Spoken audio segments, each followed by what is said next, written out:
नमस्कार। जैसा कि आप सब जानते हैं कि विधानसभा चुनाव 2024 का आगाज हो चुका है। सभी प्रत्याशी अपना नॉमिनेशन करवाने में जुट गए हैं। इसके साथ ही कई प्रत्याशियों का प्रचार प्रसार शुरू होने वाला है। इसको लेकर अभी हम तमाम प्रत्याशियों से मिलेंगे और आज हम अभी मौजूद हैं धनवार विधानसभा क्षेत्र के गांवा प्रखंड स्थित नीमाड़ी में, विसनीटिकर में। यहाँ पे पूर्व विधायक जी के आवास पे हम लोग मौजूद हैं और आइए इनसे बातचीत करते हैं और जानने का प्रयास करते हैं कि आखिर चुनावी रुझान क्या है और क्या कुछ तैयारियों में ये जुटे हुए हैं। स्वागत है सर। आपका भी स्वागत है। जैसा कि आपने नॉमिनेशन भी करवा लिया है और अब प्रचार प्रसार कब से शुरू करने वाले हैं? हम तो कल से ही प्रचार प्रसार शुरू कर दिए। कल मेरा धनवार के इलाके में जनसंपर्क की दौरा थी 18 नंबर 19 नंबर जिला परिषद क्षेत्र में, और कल हमने बेनूसारण, माधोपुर, हेमरोडी, केंदुआ, आपके चुनको, कोड़ाडी, विभिन्न गांवों में जनसंपर्क अभियान में हम लोग चलाए और अपने कार्यकर्ताओं और नेताओं की एक मीटिंग भी की है। और हमारे कार्यकर्ता नेता जमीन पर लग चुके हैं और इसलिए हम लोग तो 365 दिन 24 घंटा 5 साल लगातार जनसंपर्क में ही रहते। इसलिए हम लोगों की तो कोई नई बात नहीं कि हमारे नेता कब आएंगे, हमारा लोग कब आएंगे। इसलिए हमारा तो जनसंपर्क 365 दिन चलता है। जनता का कैसा रिस्पांस देखने को मिल रहा है? जनता का रिस्पांस 2014 का 2024 में इतिहास दोहराएगा और जनता इस बार पूरी खुशी मने महसूस कर रही है कि हमको 5 साल जो धनवार की जनता को झेलना पड़ा, नाम पर और चेहरा पर चुनाव जीत गए। और जो धनवार विधानसभा की जो बुनियादी समस्या था, वो रोजगार, शिक्षा, स्वास्थ्य, भ्रष्टाचार, इन समस्याओं को लेकर के 5 साल में हमारे बाबूलाल जी ना तो विधानसभा के अंदर में कोई आवाज उठाए और ना तो सड़कों पर कोई आवाज उठाए और ना उन्होंने कभी जनता के सुख दुख को जानने की कोशिश की। जिस गृह प्रखंड में बाबूलाल जी आते हैं, उसी गृह प्रखंड में 2 भाइयों की, अंशु बंडवाल, चंदन बंडवाल की, जो तीसरी के खास मने एक गरीब परिवार से आते थे, उनको अपहरण करके बेरहमी से आपको गढ़ी के जंगल में मार करके फेंक दिया गया। उनकी लाश को पूरा ये कर दिया गया, नमक दे करके गला दिया गया। और उस दोनों नौजवानों को लाश भी हमारे द्वारा, हमारे साथियों के द्वारा लगातार आवाज उठाने से उनको ढूंढ के निकाले। उसमें 22,000 वोट एक तरफा दे करके राजकुमार यादव को हमको नेता बनाने का काम किया है। तो हम इस गांव की धरती को, तीसरी की धरती को, धनवार की धरती को हम नमन करते हैं, हम सलाम करते हैं कि हमारे जैसे गरीब परिवार के मने नौजवान को, एक गरीब परिवार के किसान के बेटा को आपने जो एक सम्मान दिया, आपने जो प्यार दिया, जो स्नेह दिया, ये हमारे लिए, यही हमारे लिए बहुत गौरव की बात है। यही मेरे लिए बहुत काबिल की बात है कि आपने ये 30 साल तक ये प्यार हमको मिलता रहा और आज मैं जनता के बीच में खड़ा रहा। आज तो देखते हैं नेता लोग मैंने जो सो मेढक के जैसा बरसात में आते हैं और टरा के चले जाते हैं।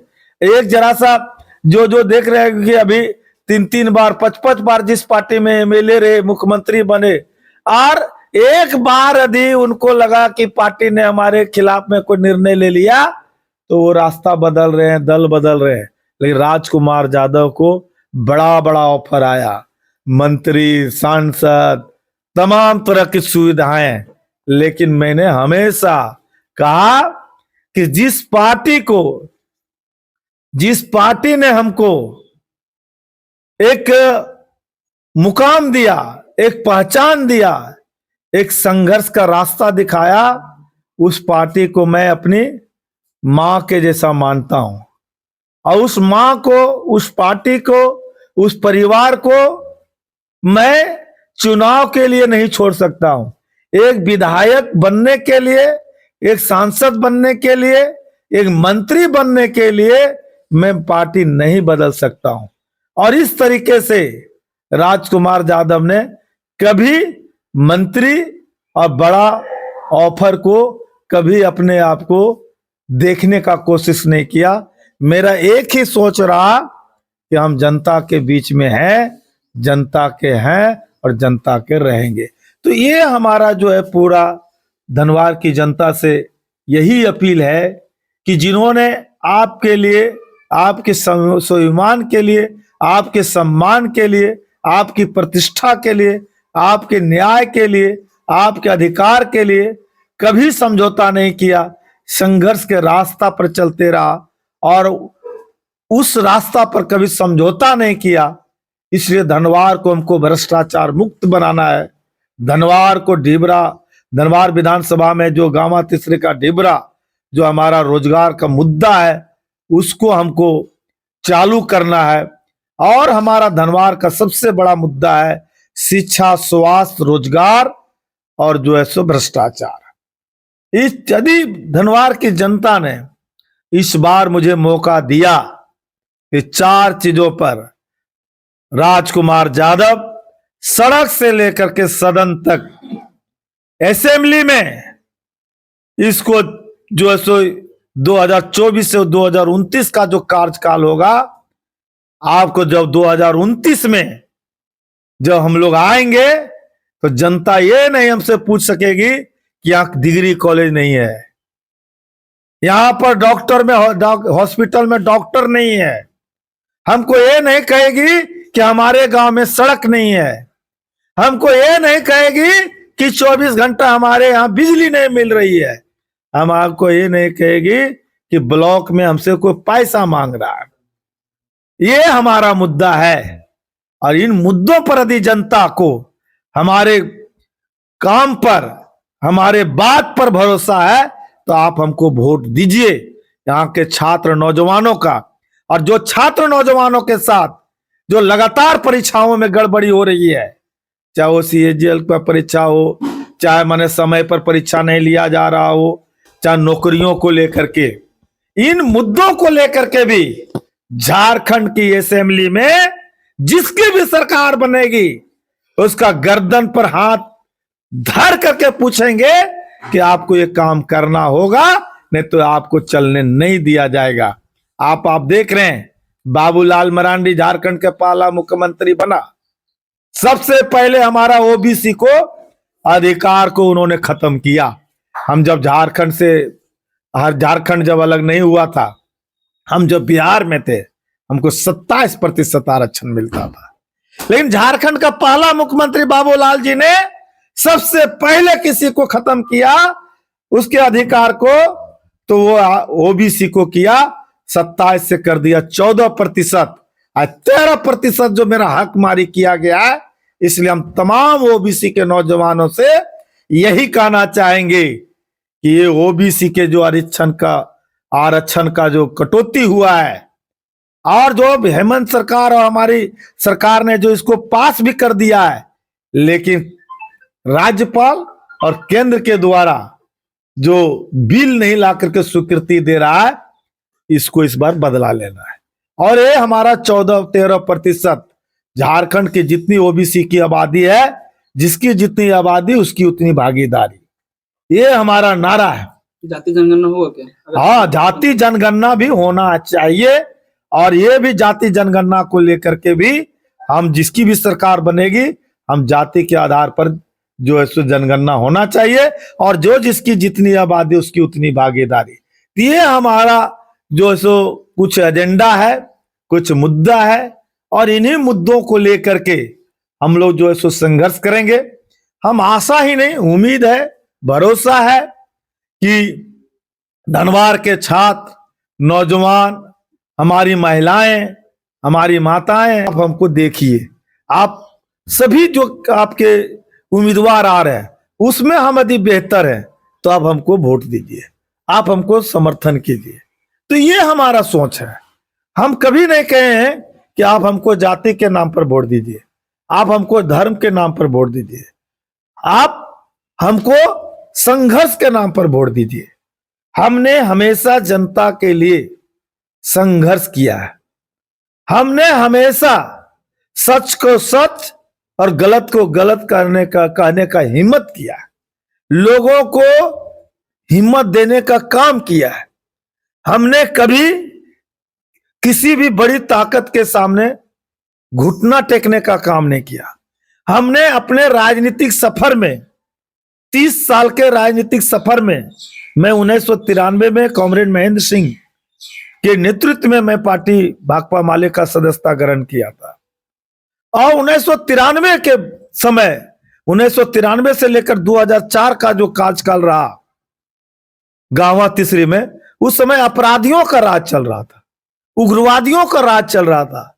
जो हमारे मालडा गांवा तीसरी के व्यापारी माने बाजार छोड़ छोड़ के भाग रहे थे, उस समय मैंने अपराधियों के खिलाफ, अपराधीकरण के खिलाफ लड़ करके इस क्षेत्र का अमन और चैन और बहाल किया। जब लोग यहां डर से कोई रहना नहीं चाह रहा था, जब लोग पलायन कर रहा था, उस समय हमने अपराधियों से मुकाबला किया और वैसे अपराधियों को धूल चटाने का काम किया, उस ऐसे अपराधियों को नेस्त नाबूद करने का काम किया कि हमारे गांवा तीसरी के जो मां बहन है, हमारे जो आम नागरिक है, उनके सुरक्षा के साथ कोई खिलवाड़ करेगा, उनके जीवन के साथ कोई खिलवाड़ करेगा, उनके इज्जत के साथ कोई खिलवाड़ करेगा, उनके सम्मान के साथ कोई खिलवाड़ करेगा, तो उसको हम मटिया मेट कर देंगे। और इस तरीके से जनता का इतना अपार जन समर्थन मिला कि 2000 में मात्र हम 2700 वोट से पीछे रहे रविंदर राय से, और जो है सो गांवा की जनता ने उस समय 22,000 वोट एक तरफा दे करके राजकुमार यादव को हमको नेता बनाने का काम किया है। तो हम इस गांवा की धरती को, तीसरी की धरती को, धनवार की धरती को हम नमन करते हैं, हम सलाम करते हैं कि हमारे जैसे गरीब परिवार के माने नौजवान को, एक गरीब परिवार के किसान के बेटा को आपने जो एक सम्मान दिया, आपने जो प्यार दिया, जो स्नेह दिया, ये हमारे लिए, यही हमारे लिए बहुत गौरव की बात है। यही मेरे लिए बहुत काबिल की बात है कि आपने ये 30 साल तक ये प्यार हमको मिलता रहा और आज मैं जनता के बीच में खड़ा रहा। आज तो देखते हैं नेता लोग मैंने जो सो मेढक के जैसा बरसात में आते हैं और टरटरा के चले जाते हैं। एक जरा सा जो देख रहे हैं कि अभी 3-3 बार 5-5 बार जिस पार्टी में एमएलए रहे, मुख्यमंत्री बने, और एक बार यदि उनको लगा कि पार्टी ने हमारे खिलाफ में कोई निर्णय ले लिया तो वो रास्ता बदल रहे हैं, दल बदल रहे हैं। लेकिन राजकुमार यादव को बड़ा बड़ा ऑफर आया, मंत्री, सांसद, तमाम तरह की सुविधाएं, लेकिन मैंने हमेशा कहा कि जिस पार्टी ने हमको एक मुकाम दिया, एक पहचान दिया, एक संघर्ष का रास्ता दिखाया, उस पार्टी को मैं अपनी मां के जैसा मानता हूं। और उस मां को, उस पार्टी को, उस परिवार को मैं चुनाव के लिए नहीं छोड़ सकता हूं। एक विधायक बनने के लिए, एक सांसद बनने के लिए, एक मंत्री बनने के लिए मैं पार्टी नहीं बदल सकता हूं। और केंद्र के द्वारा जो बिल नहीं ला करके स्वीकृति दे रहा है, इसको इस बार बदला लेना है। और ये हमारा 14-13% झारखंड की जितनी ओबीसी की आबादी है, जिसकी जितनी आबादी उसकी उतनी भागीदारी, ये हमारा नारा है। जाति जनगणना होगा क्या? हाँ, जाति जनगणना भी होना चाहिए। और ये भी जाति जनगणना को लेकर के भी हम, जिसकी भी सरकार बनेगी, हम जाति के आधार पर जो है सो जनगणना होना चाहिए, और जो जिसकी जितनी आबादी उसकी उतनी भागीदारी। ये हमारा जो है सो कुछ एजेंडा है, कुछ मुद्दा है, और इन्हीं मुद्दों को लेकर के हम लोग जो है सो संघर्ष करेंगे।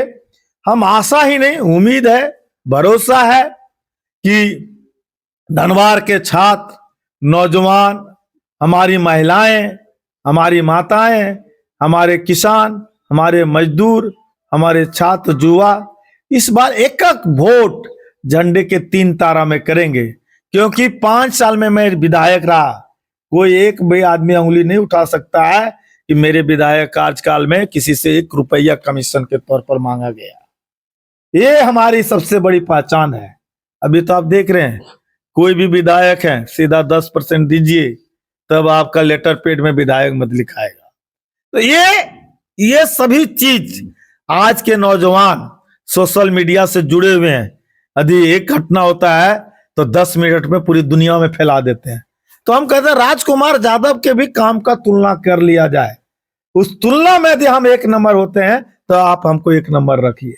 इसीलिए हम पूरे धनवार की जनता को हम हाथ जोड़कर नमस्कार करते हैं, नमन करते हैं, प्रणाम करते हैं, सलाम करते हैं, जोहार करते हैं और आपसे अपील करते हैं कि आप एक वोट झंडे के 3 तारा में दीजिए। जो भी आपका अधूरा काम है उसको हम पूरा करेंगे। आप सभी को इस अहले सुबह में हम सभी को आज जो हमारे साथी लोग जो इंटरव्यू लेने आए हैं उन मीडिया साथियों को भी बहुत बहुत धन्यवाद, और हम आशा करते हैं कि 23 नवंबर को हम कामयाब होंगे और फिर आपके बीच मिलेंगे। धन्यवाद। और एक और सवाल है कि निरंजन राय के चुनावी मैदान में उतरने से क्या कुछ समीकरण बदल सकता है? देखिए, निरंजन जी युवा साथी हैं और समाज सेवी हैं और लोकतंत्र में चुनाव लड़ना चाहिए। हमको पता चला कि भाजपा वाले लोग दबाव बना रहे हैं ऊपर से नीचे। हम समझते हैं ये लोकतंत्र के लिए सही नहीं है। हम समझते हैं हम भी 30 साल से चुनाव लड़ रहे हैं, हमारे समाज के बहुत से अभी भी नॉमिनेशन किए। हम तो किसी को नहीं कर रहे हैं कि आप मत लड़िए, आप वापस ले लीजिए। भैया, लोकतंत्र में तो ये अधिकार है। यही तो 5 साल में हमको एक बार मौका मिलता है कि हम जनता के बीच में कितना समाज का काम किए हैं, कितना मेरा त्याग रहा है, कितना मेरा लगाव रहा है, कितना जनता के बीच मेरा प्यार रहा है, स्नेह रहा है। इसलिए तो अच्छी बात है। हम तो निरंजन जी को ये मैंने चुनाव लड़ने के लिए हम उनको बधाई देते हैं, शुभकामना देते हैं कि वो चुनाव लड़ें, वो कामयाब हो। हम भी लड़ेंगे, वो भी लड़ेंगे, मैदान जंग में मिलेंगे। बहुत बहुत धन्यवाद।